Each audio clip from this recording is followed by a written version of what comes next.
देख रहे हैं मेरे साथ BBN मीडिया के पब्लिक प्लेटफॉर्म, और मेरे साथ भी जुड़ी हुई हैं शिक्षक निर्वाचन क्षेत्र से प्रत्याशी हैं। मैम, सबसे पहले स्वागत है आपका हमारे चैनल पर। मैम, इस बार आप शिक्षक निर्वाचन क्षेत्र से चुनाव लड़ रही हैं, क्या शिक्षकों की क्या समस्याएं हैं और आपकी मुख्य बिंदु क्या होंगी चुनाव? मैं लगातार घूम रही हूँ जब से ये चुनाव का डिक्लेयर हुआ है चुनाव का, और इसमें 5 जिले आते हैं: पूर्वी चंपारण, पश्चिमी चंपारण, गोपालगंज, सिवान, सारण शिक्षक निर्वाचन क्षेत्र में। एक शिक्षक होने के नाते हम उन समस्याओं से जो है, कई सारी समस्याओं से पहले से ही अवगत हैं, और ये परिभ्रमण के दौरान मैंने कुछ और समस्याओं को और करीब से जाना।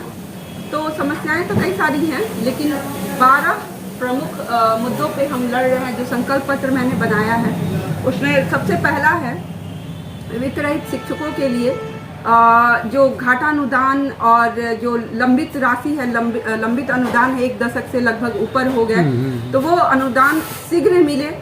उसके बाद जो है अनुदान की जगह होना चाहिए सम्मानजनक वेतनमान। कहने को सिर्फ शिक्षक क्यों, एक टैग दे दिया गया है शिक्षक, और लेकिन दिल की पीड़ा है वो अंदर जानते हैं कि बस नाम के शिक्षक हैं, और अंदर जो आर्थिक स्थिति है, जो अगर आर्थिक असुरक्षा रहेगी कैसे वो फोकस कर पाएंगे पढ़ने पढ़ाने पे शिक्षक।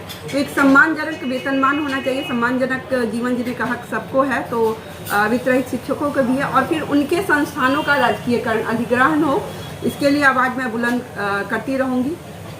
दूसरा है नियोजन की जो प्रक्रिया प्रणाली है वो बहुत ही किसी भी लॉजिक से उसको सही ठहराया नहीं जा सकता है। समान काम समान वेतन जो ये लॉजिक है वो उससे कोई इनकार नहीं कर सकता है। तो नियोजन की प्रणाली को समाप्त कर विद्यालयों में शिक्षकों की पूर्ण वेतनमान में अस्थायी सेवा हो, जिसमें पूर्व नियुक्त शिक्षक भी आए।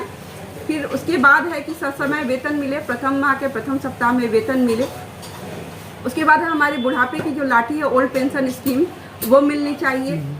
जब नेताओं को डबल पेंशन और बाकी सारी जो चीज़ें हैं, ओल्ड पेंशन स्कीम मिल सकती है तो हमें क्यों नहीं, और बाकी राज्यों में है तो यहाँ भी हमें भी मिले।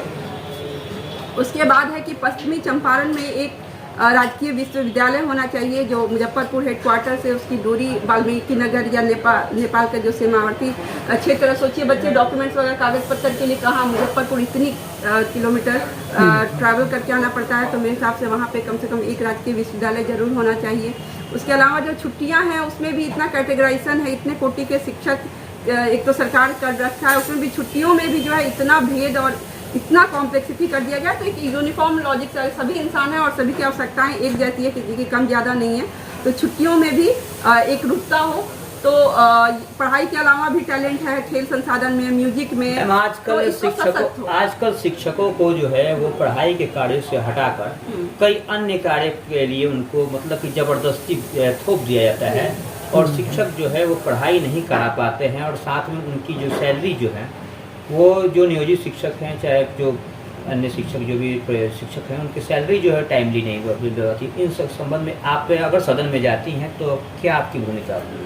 बिल्कुल, हम लोग जो है शायद ही कोई सेवा मतलब नहीं होगी ऐसी सेवा जिसमें अपने हम लोग मेन काम के अलावा, पढ़ने पढ़ाने के अलावा 32 से ज़्यादा, आपको जान के आश्चर्य होगा, गैर शैक्षणिक कार्य कर रहे हैं हम लोग। और उसके बावजूद भी वेतन की ये स्थिति है कि 3-3, 4-4 महीने बाद मिलता है। घर कैसे हम लोग चलाते हैं, किराने वाले दुकान से, दूध वाले से, बाबू भैया करके काम चलाते हैं। और उसके बाद जो है न्यूज़पेपर में इस तरह से निकलवाया जाता है कि सौगात और खैरात। क्या वेतन हमारा सौगात है, खैरात है? ऐसी ही स्थिति है शिक्षकों की, जो गरिमा है और उनके सम्मान के साथ इतना खिलवाड़ हो रहा है। तो 32 से ज़्यादा जो गैर शैक्षणिक कार्य है वो हमारे सर से हटाए जाए, ताकि हम लोग पढ़ने पढ़ाने के लिए स्वतंत्र हों। अभी आप लगातार क्षेत्रों में, हमारे 5 जिलों में आप घूम रही हैं, अपने चुनावी क्षेत्र में घूम रही हैं, वोटरों से क्या अपील करना चाहेंगी आप?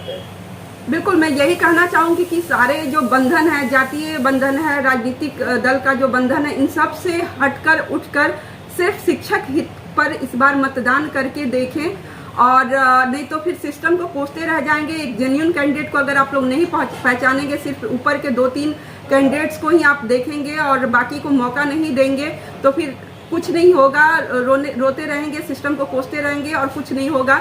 तो आप लोग शिक्षक हित पर ही टिके रहें और उसी पे जो है मतदान करें। गुप्त मतदान होता है, अपने अंतर्मन की आवाज़ सुने। 31 मार्च को वोटिंग है, तो बिल्कुल शिक्षक हित पर जो है मतदान कर, मेरी उनसे यही अपील है, सादर अनुरोध है। धन्यवाद।